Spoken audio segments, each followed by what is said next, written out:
Bismillahirrahmanirrahim. Assalamualaikum warahmatullahi wabarakatuh.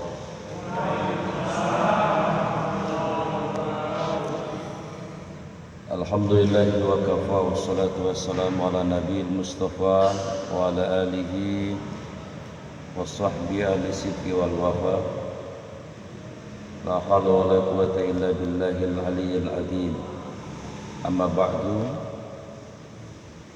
Mengurus dan DKM Sidratul Jannah yang Allah muliakan, jamaah sholat maghrib yang Allah cintai, kita lanjutkan tadabbur kita surat Al-Baqarah. Mohon maaf kemarin cuma satu ayat, ayat 40 ya. Maka sekarang ayat 41. A'udzu billahi minasyaitonir rajim. Wa aminu bima anzaltu musaddiqan lima ma'akum wa la takunu awwala kafirin bih wa la tashtaru bi ayati thamanan qalila wa iyaya fattakun.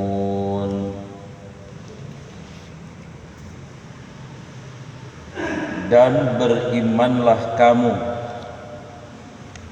kepada apa yang telah aku turunkan, maksudnya Al-Quran. Yang disuruh beriman adalah orang-orang Bani Israel.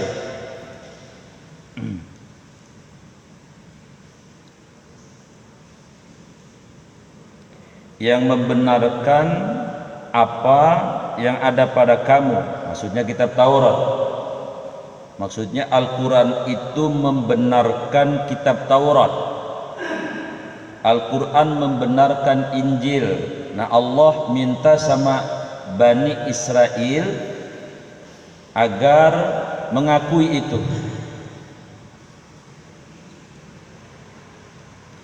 Dan janganlah kamu, kata Allah kepada Bani Israel, menjadi orang yang pertama kafir kepadanya.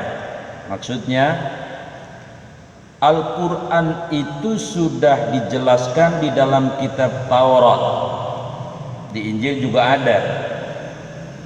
Dan ketika Al-Quran belum diturunkan, mereka, ya kami percaya karena di dalam kitab kami Taurat nanti di akhir zaman ada nabi namanya Ahmad, kitabnya Quran, kami percaya dah, kira-kira begitu.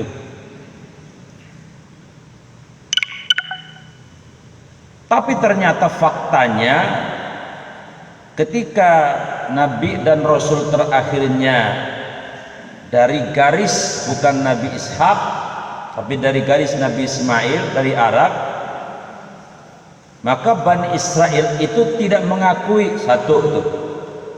Curang betul mereka. Automatically karena tidak mengakui Nabi Muhammad, yang dibawa Nabi Muhammad pun ternyata mereka tidak akui. Lah boro-boro mau ngakuin Quran, lah Nabi Muhammad aja kagak diakuin.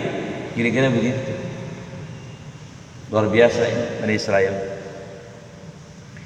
Lalu Allah menegaskan, janganlah kamu jual ayat-ayatku dengan harga yang murah, dan bertakwalah hanya kepadaku. Apa maksudnya ini? Ketika mereka merubah isi Taurat, yang tadinya di dalam isi Taurat itu disebutkan ada nabi akhir zaman namanya Ahmad, ada kitab suci namanya Al-Quran, mereka tipek, mereka rubah, nggak ada itu. Maka Allah bilang, jangan jual ayat-ayatku dengan harga yang murah. Kan intinya mereka ingin dapat dunia, ya gengsi lah, ya mereka menganggap sebagai ras yang paling unggul. Karena waktu di pertemuan lalu memang ada keunggulan-keunggulan khusus yang Allah berikan kepada Bani Israel ya. Kita masih ingat kemarin itu apa saja antara lain? nabi dan rasul banyak dari mereka. Ya. Kemudian yang kedua, mereka banyak yang menjadi al-malak, menjadi raja dan kubara, menjadi pembesar di antara tokoh-tokohnya. Tentu yang paling luar biasa adalah Nabi Sulaiman, itu dari garis Bani Israel. Beliau ya rasul, ya nabi, juga raja. Nabi Daud, Nabi Yusuf juga jadi pembesar. Itu kelebihan yang kedua Bani Israel. Di nabi dan rasul banyak dari mereka, dan tokoh-tokoh mereka banyak yang menjadi pembesar.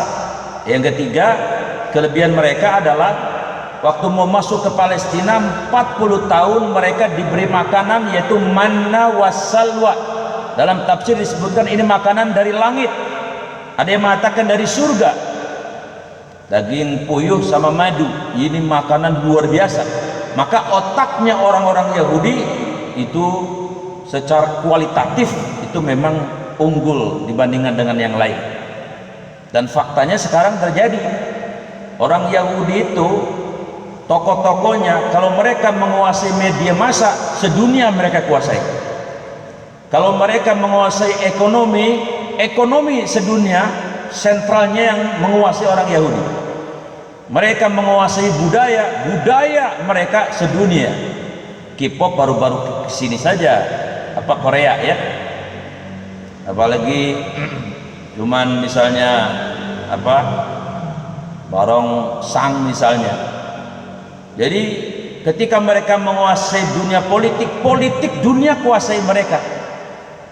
Sehingga nggak usah heran walaupun presidennya orang Indonesia, presidennya orang Solo, presidennya orang Jelupang misalnya, tapi masih terkait dengan tokoh-tokoh politik Yahudi kelas dunia. Jadi semacam ada resonansinya, nggak akan lepas. Kalau mereka bicara tentang sains dan teknologi di dunia ini, tokoh-tokoh saintis dunia banyak dari Yahudi. Walaupun tentu ini ada politik ya, bahwa yang dimunculkan adalah tokoh-tokoh Yahudi, ilmuwan-ilmuwan kelas dunia. Padahal ilmuwan-ilmuwan Muslim juga sebetulnya nggak kalah luar biasanya. Nah, apa makna jangan jual dengan harga yang sedikit adalah tadi, jangan merubah-rubah Taurat sesuai dengan hawa nafsu mereka demi gengsi tadi, demi merasa mereka yang paling unggul. Mereka tidak mau dan tidak mau mengakui isi Tauratnya itu adalah ada kata-kata Nabi akhirnya adalah Ahmad atau Nabi Muhammad, dan di dalamnya ada petunjuk yang dibawa Nabi Muhammad yaitu Al-Quran. Mereka tutupi semua itu demi dunia. Include di dalamnya maknanya adalah padahal harga dunia bagi orang beriman seuprit itu kalau mau dijembrengin adik ke-10 dari kecil yang ke-10 uprit namanya. Adiknya ucrit kali ya, pokoknya kecil banget. Ada 5 bukti bahwa dunia ini bagi orang beriman harganya murah. 1, Nabi bersabda, la zawalud dunya, lenyapnya dunia ini dan seluruh isinya, ahwanun, lebih murah di mata Allah, min qatil mu'min bi ghairi haqqin, daripada hilangnya nyawa orang beriman walaupun 1 orang. Bahasanya dibalik, nyawanya orang beriman 1 lebih mahal dari dunia dan seluruh isinya. Lah gak usah ngomong dunia dan seluruh isinya, melati emas diinventarisir sama kompor-kompornya berapa tuh harganya, ngerengginang-rengginangnya dahsyat, lebih murah harganya. 2, Rasulullah pernah sapar dengan para sahabat. Di pinggir pasar ada tumpukan sampah. Di sampah itu ada bangkai kambing yang petot. Kambingnya kambing petot, kambing kucrit ya, kambing prematur lah kira-kira begitu. Udah prematur, petot, kagak jelas bentuknya, kecil, bangke lagi. Kata Nabi begini, ayuhal ashabi, wahai sahabat-sahabatku, ada nggak di antara kalian yang mau beli kambing itu? Kalau pakai bahasa Julupang mah lah ogah amat kayak Rasul, jangan kata beli, dikasih be, diberek be, kata Abadana tayang kene. Kata Rasulullah, demi Allah, harganya dunia itu dan seluruh isinya bagi orang beriman itu lebih rendah dari bangkai kambing itu. Oh, murah kan ya? Tapi kelihatannya emang mahal. 3, Rasul pernah bersabda, sekiranya harga dunia dan seluruh isinya itu dikonversi seharga sayap ekor nyamuk, niscaya Allah tidak akan kasih makan dan minum orang-orang kafir.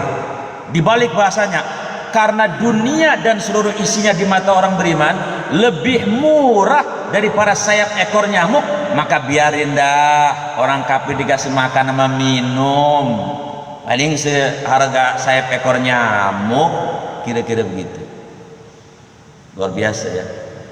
Yang keempat, Rasulullah SAW pernah bertemu laut. Kemudian beliau menyuruh kepada menantunya Imam Ali, ya Abul Husain, kata Nabi, wahai Imam Ali, adkhul zufruka, masukkan jarimu. Ali masukkan. Irfa zufruk, angkat jarimu. Unzur, lihat. Dalika dunia, tetesan itulah harganya dunia, kata Nabi. Imam Ali nanya dong, kalau gitu harga akhirat ibaratnya apa Rasul? Tuh lautan luas tanpa batas, tuh ibaratnya akhirat. Pan mohon maaf Pak, nggak usah jauh-jauh, Tanjung Kait dah. Apa tahu Tanjung Kait nggak? Tanjung Pasir. Pan kalau nyebrang ke pulau tuh di tengah-tengah kan kapalnya goyang-goyang. Ini udah geget aja kita, udah gemeteran. Kenapa? Yang kita lihat sono laut, ngetan laut, ngulon laut, ngidul laut, ngalor laut, laut cuma.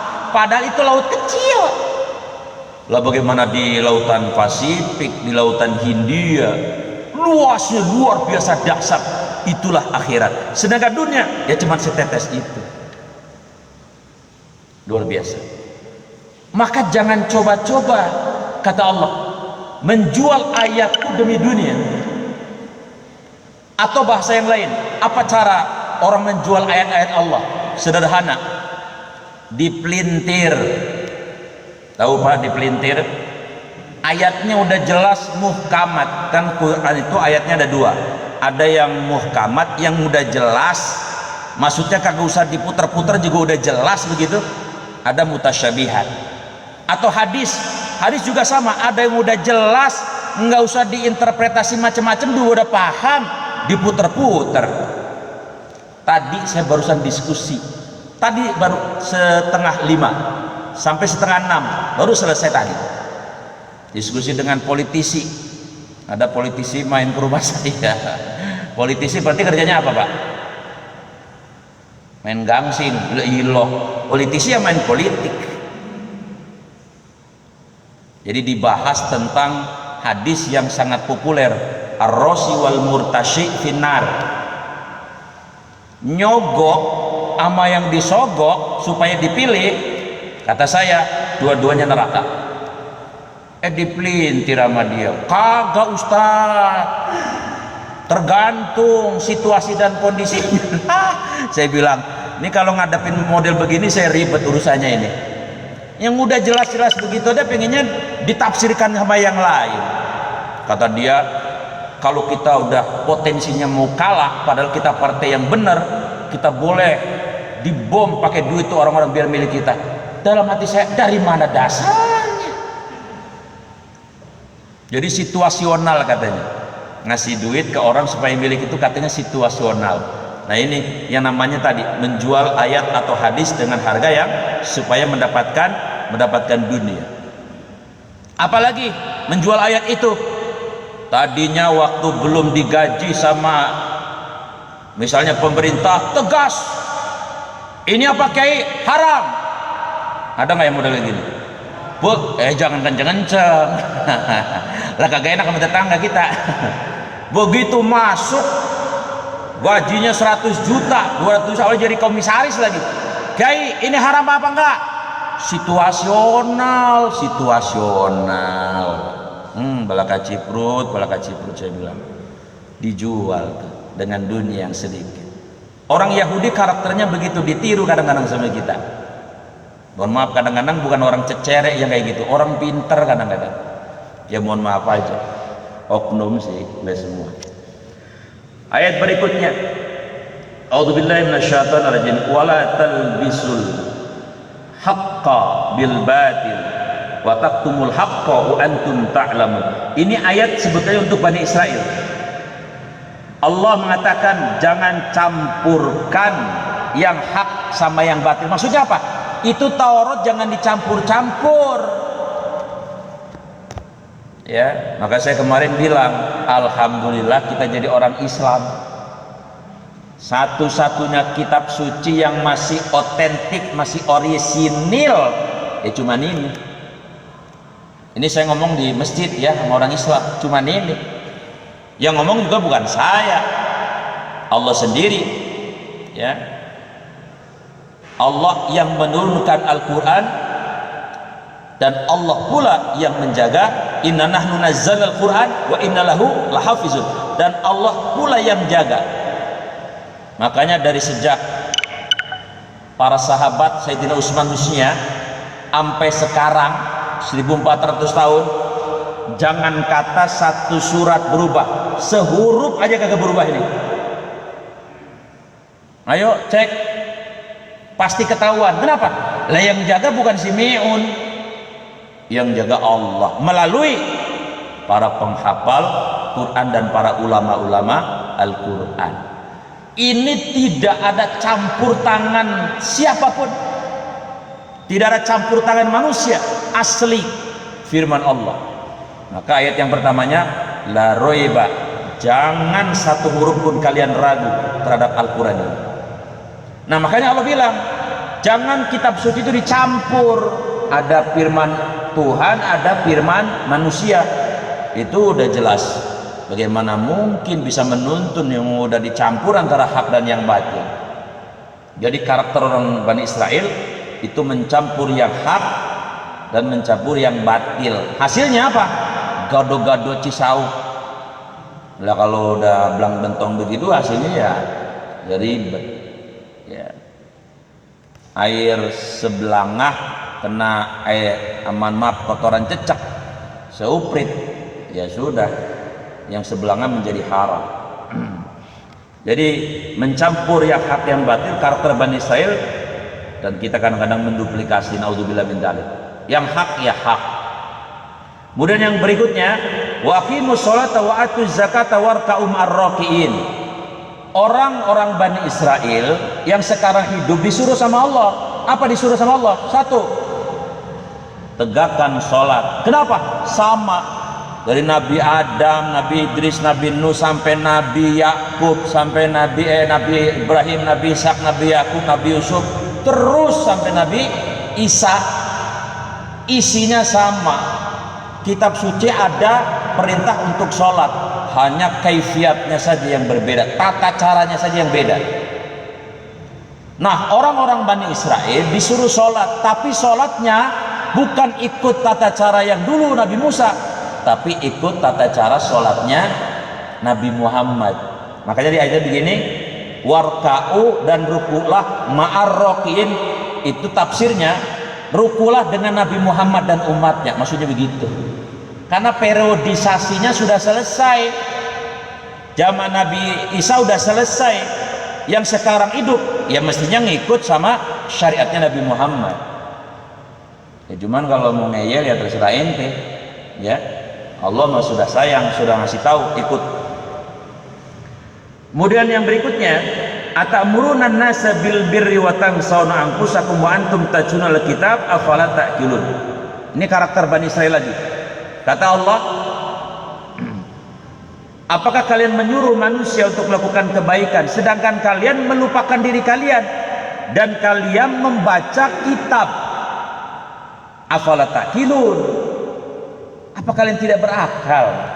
Karakter Bani Israel baca kitab Taurat, kitab Injil, tapi tadi ya hanya untuk orang lain, tapi mereka sendiri tidak mengamalkan isi dari Taurat dan Injil, terutama yang tadi yang isinya tentang keterangan Nabi Muhammad, Nabi terakhir, Rasul terakhir, Nabi Muhammad bawa Quran dan sebagainya. Nggak mau. Ini karakter Bani Israil. Satu ayat lagi, wasta'inu bis-sabri was-shalah wa innaha lakabiratun illa 'alal khashiin. Ini ayat ke-45. Dan mohonlah pertolongan kepada Allah dengan sabar dan salat. Dan salat itu sungguh berat kecuali bagi orang-orang yang khusyuk. Kalau ini sudah ayat sudah tidak hanya untuk Bani Israel, jadi untuk kita semuanya. Apa perintah Allah tadi? Memohon pertolongan kepada Allah bisa lewat doa ya. Doanya ada di mana? Di sholat ya. Dengan catatan apa? Sholatnya sebisa mungkin usahakan khusyuk. Coba Pak, duduk di antara dua sujud jadi wasilah kita minta pertolongan, lengkap. Rabbik firli, ya Allah ampuni saya. Kita butuh tuh diampuni, pertolongan Allah. Warhamni, sayangi saya. Kita butuh disayang Allah. Sayang bini aja butuh, apalagi sayang Allah. Wajburni, tutupi kekuranganku, butuh kita. Kelemahan-kelemahan kita ditutupi sama Allah. Wajburni, warfa'ni, angkat derajat hidup saya. Pertolongan Allah. Kalau Allah sudah ngangkat derajat seseorang, mau dijatuhin sama sedunia juga nggak bakal jatuh. Warfa'ni, warzukni, karuniakan rezeki kepadaku, pertolongan. Wahdini, bimbing aku ya Allah. Wa'afini, sehatkan lahir batinku. Wa'fu anni, dan maafkanlah kesalahan-kesalahanku. Ini diantara di dalam sholat itu ada media di mana kita bisa minta pertolongan kepada Allah. Dengan catatan tadi, sholatnya diusahakan khusyuk. Walaupun khusyuk itu variannya bisa banyak ya, tergantung kualitas iman. Khusyuknya ulama dengan kita beda, apalagi khusyuknya Nabi dengan kita lah beda. Tapi catatan toleransi yang paling minimal kalau pengen usaha sholatnya khusyuk, setidaknya syaratnya ada 3. 1, on time, tepat waktu sholatnya. Karena logikanya yang ngasih khusyuk itu sebetulnya Allah, bukan usaha kita semata. Nah kalau kitanya udah on time tepat waktu, lah Allah sayang, nanti kita dikasih sama Allah khusyuk tadi. 2, fahmul makna, sebisa mungkin apa yang ada di dalam sholat bacanya kita ngerti. Jangan yang kita baca dalam sholat kita kagak ngerti ya, nanti kayak orang Cina sama orang India ngobrol, kata orang Cina licung wang sing wong pang sing we, kata orang India mereka hese bere-bere ya, jaga sembung makan rebung, kagak nyambung bu. Jadi harus paham maknanya. Kemudian yang ketiga, kalau pengen khusyuk itu adalah tahu tentang syarat sholat apa, rukun sholat apa, yang batalin sholat apa. 3 toleransi buat kita orang awam. Kalau 3 kita diusahakan, insya Allah nanti ada fokus ketika sholat. Jamaah yang saya muliakan, mudah-mudahan bisa bermanfaat apa yang kita bahas pada malam kali ini. Kurang lebihnya mohon maaf. Subhanakallah bihamdik, asyhadu an la ilaha illa anta, astaghfiruka wa atubu ilaik. Assalamualaikum warahmatullahi wabarakatuh.